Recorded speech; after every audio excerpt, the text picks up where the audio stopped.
Selamat malam pemirsa, apa kabar Anda? Saya Dwi Anggia kembali hadir di Dua Sisi malam hari ini untuk menemani Anda semua. Dan juga selamat malam untuk teman-teman adik-adik mahasiswa yang sudah hadir di studio. Boleh tepuk tangannya sekali lagi. Terima kasih. Oke, kita akan mulai berdiskusi. Tapi sebelumnya saya ingin menyampaikan terlebih dahulu ini pengantar video atau tayangan yang akan kita hadirkan. Ini terkait dengan jelang Pilpres 2024, ini manuver politik yang dilakukan oleh Presiden Jokowi semakin jelas ini ya. Terlebih setelah putra bungsunya Kaisang Pangarep didapuk jadi Ketua Umum PSI. Nah, banyak pihak yang menganggap ini semakin jelas langkah atau upaya Presiden Jokowi untuk dalam tanda kutip cari aman menjelang akhir jabatannya. Apalagi menjadi tanda tanya, apa sih sebenarnya yang sedang disiapkan, strategi apa yang tengah dilakukan Presiden Jokowi, terlebih dengan memberikan restu kepada Kaisang Pangarep untuk jadi Ketua Umum PSI. Kami akan bahas malam hari ini di Dua Sisi. Sudah hadir sejumlah narasumber bersama saya. Dari ujung sebelah sana ada Prof. Lely Aryani, pakar komunikasi politik UNAS. Selamat malam, Prof. Selamat malam, Anggi, Bang Panda, Bang Rai, Bang Dodi. Ya. Ada nih Bro Dedek Prayudi. Waalaikumsalam. Ya.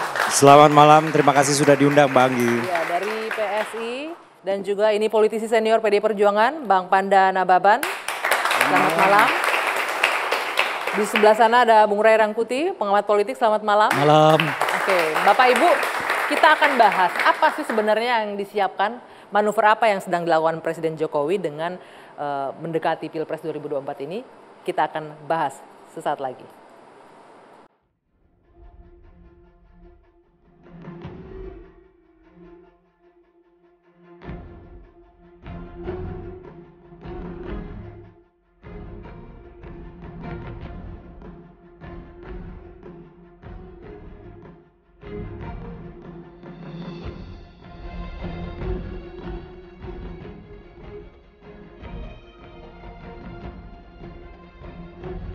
Bahwa kalau sudah berkeluarga, sudah pagi, sudah punya istri, sudah punya rumah sendiri, ya harus tanggung jawab, harus mandiri.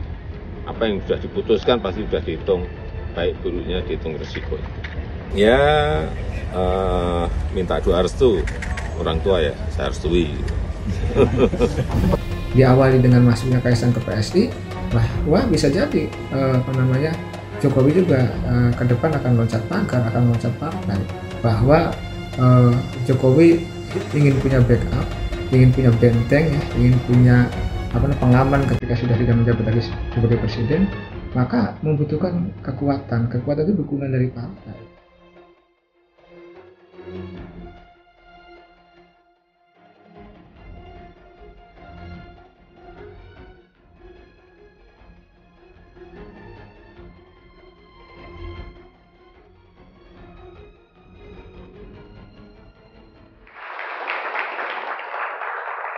Jadi judulnya di Dua Sisi malam hari ini adalah Di Balik Politik Tebar Telur ala Presiden Jokowi. Nah, saya akan langsung ke dua pengamat terlebih dahulu nih, Bung Ray Rangkuti. Bagaimana Anda melihat, mengamati yang tengah terjadi saat ini? Karena kita tahu Pak Jokowi sendiri ini rumahnya PDIP nih, partainya PDIP. Termasuk anak yang paling besar, Gibran dari PDIP. Dan menantunya juga maju dari PDIP. Dan belakangan tiba-tiba memberi restu untuk Kaisang datang ke rumah baru nih di PSI. Jadi kalau kita memperhatikan apa sih sebenarnya yang sedang dipersiapkan Pak Jokowi ini, Bung Rey?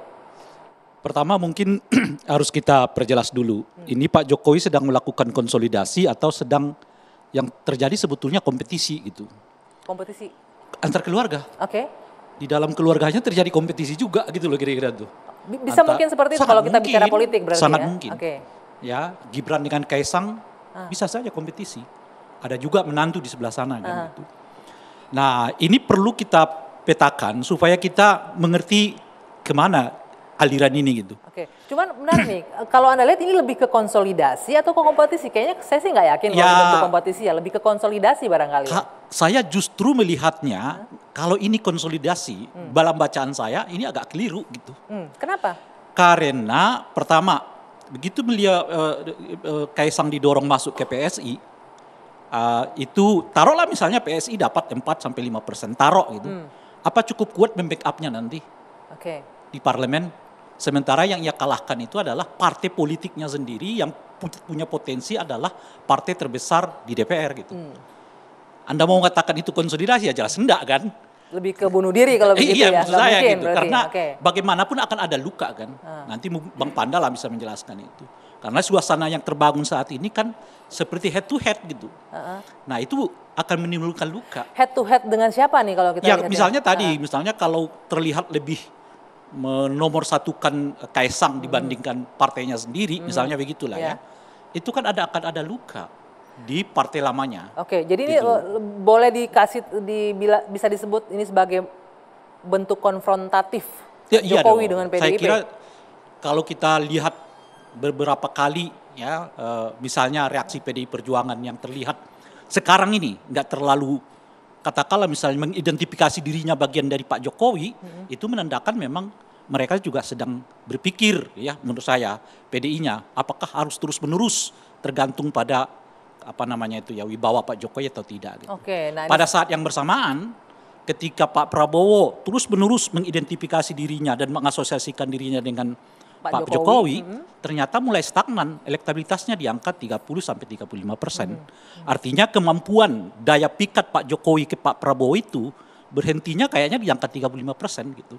udah mentok nggak bisa nambah. Kelihatannya lagi ya? begitu Oke. gitu ya, karena coba Anda bayangkan sudah ditambah dengan 2 partai resmi dari DPR kan, beberapa partai bahkan 3 partai non DPR, kemungkinan saya nggak tahu PSI juga mungkin nanti akan masuk atau tidak arah-arahnya kita nggak ya, nanti tahu. kita tanya nih. Tapi di tengah kayak begitu tuh, justru yang terjadi adalah mentok stagnasi elektabilitas Pak Prabowo, ditambah lagi dengan asosiasi yang makin kuat ya dari Pak Jokowi ke Pak Prabowo gitu. Kan pasca Idul Fitri kan relatif asosiasi Pak Jokowi ke Pak Prabowo itu kuat sekali kan.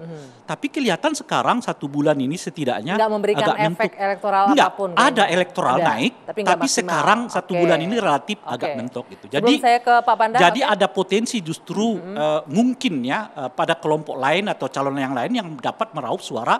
Kemarin misalnya dalam survei Caimin katanya dengan Anies sudah mulai beranjak elektabilitasnya di Jawa Timur gitu Setelah kan. deklarasi itu ya Setelah langsung deklarasi ya. macam-macam Oke. itu. Jadi kalau disebut konsolidasi itu tadi ya, nanti akan kita bahas soal Oke. soal konflik tadi itu ya, kompetisi tadi ya. Nanti ke Saya kira pempandannya. itu justru agak keliru kalau itu dilakukan oleh Oke, Pak Jokowi. saya ke Prof. Leli. Prof. Leli, kalau Anda melihatnya gimana? Ini bentuk konsolidasi atau benar kompetisi antara anak-anaknya Pak Jokowi atau hal yang lain? Saya dua-duanya tidak mengikuti apa yang dikatakan Bang Ray ya. Jadi komunikasi politik itu adalah pertukaran pesan politik dari seseorang kepada sejumlah penerima pesan yang bisa mengatur tingkah laku orang di bawah kondisi pertentangan. Jadi apa yang terjadi hari ini dengan masuknya Kaisang ke PSI itu serta-merta menimbulkan pertentangan yang begitu banyak. Baik dari PDIP sebagai basisnya Pak Jokowi maupun dari partai-partai lain yang mungkin melihat seolah-olah Pak Jokowi mengendorse PSI untuk bisa masuk memenuhi PT, Parliamentary Threshold.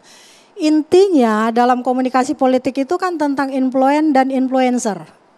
Jadi siapapun yang bergerak di ranah yang seperti itu pasti akan ada 2 dinamika itu. Menurut saya Pak Jokowi bukan tengah mempertentangkan, bukan juga tengah mengkonsolidasikan. Tapi tiap manusia politik pasti akan menciptakan cangkang-cangkang politik bagi dirinya. Jadi ini Pak Jokowi sedang menyiapkan cangkang Menyiapkan politik. cangkang politik, itu berlaku di mana Cangkang saja. lamanya di PDIP nggak bisa lagi diharapkan berarti ya? Bukan begitu, bagaimanapun PDIP itu adalah identik dengan Bung Karno. Bung Karno itu akan identik dengan terah-terahnya. Oke. Pak Jokowi tidak akan pernah bisa jadi ketua atau keluarganya juga di PDIP. Tentu dia harus mempersiapkan juga cangkang politik itu. Bukan soal konsolidasi. Itu manusiawi setiap manusia politik. Itu dilakukan dari mulai tingkat nasional sampai tingkat lokal. Bahkan di daerah kita menyaksikan itu semua ya.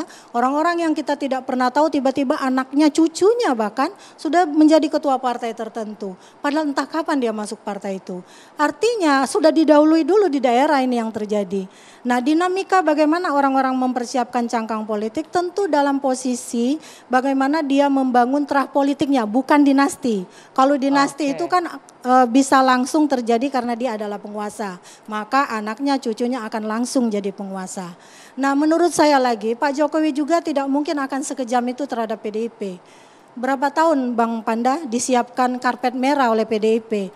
Jadi wali kota, jadi gubernur, 2 kali jadi presiden. Iya. Bahkan saya mendengar itu ada teman yang men-share pidato Pak Jokowi kepada saya. Apapun yang terjadi, tugas saya adalah memenangkan Ganjar. Coba Bang Panda bisa komentar soal ini barangkali. Apapun yang terjadi memenangkan Ganjar, tapi di satu sisi anaknya jadi ketua umum partai lain. Nah itu gimana? Nah itu tadi dinamika cangkang tadi kan. Oke, baik, nanti kita akan bahas soal cangkang ini dan juga hubungan Pak Jokowi dengan PDIP usai jeda saat lagi di Dua Sisi.